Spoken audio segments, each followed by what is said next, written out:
n'umwuka wera.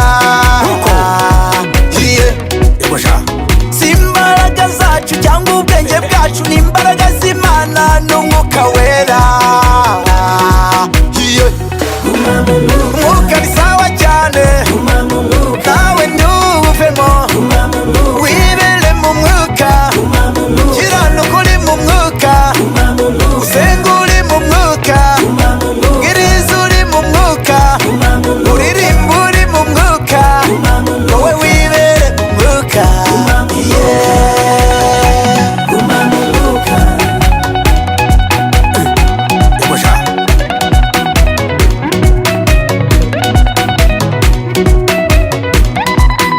Iyo ugendeye mu mwuka, Imana iragukunda, abantu bakagukunda, abandi bakagushaka, imigisha ikiyongera, abanzi bakagutinya. Iyo ugendeye mu mwuka, ibigeragezo birahunga.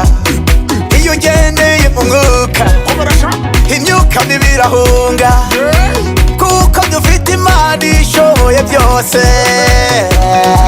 Niyo umwuka ni sawa cyane, nawe ntuwuvemo, wibere mu mwuka, kiranuka uri mu mwuka, usenga uri mu mwuka, bwiriza uri mu mwuka, uririmba uri mu mwuka, wowe wibere mu mwuka.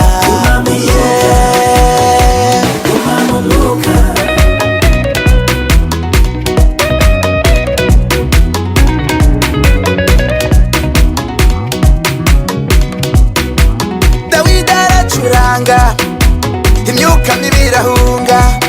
Daniyeli ari mu mwuka, intare ziramutinya. Pawulo na Sila kubera kuba muri uwo mwuka, gereza irafunguka. Bagenda bakimbagira, bagenda bakimbagira, bagenda bakimbagira, bagenda bakimbagira. Uwitwa Petero yavuze ubutumwa bwiza kubera uwo mwuka, abantu barihana. Umwuka ni sawa cyane, nawe ntuwuvemo, wibere mu mwuka, kiranuka uri mu mwuka, usenga uri mu mwuka, bwiriza uri mu mwuka, uririmba uri mu mwuka, wowe wibere mu mwuka. Mureke mvuga Yesu niwe wakoze iyo mirimo yose,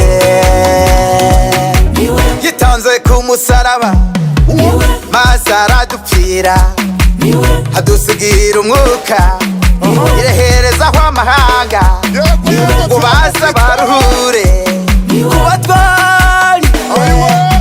Ni Yesu tubikesha.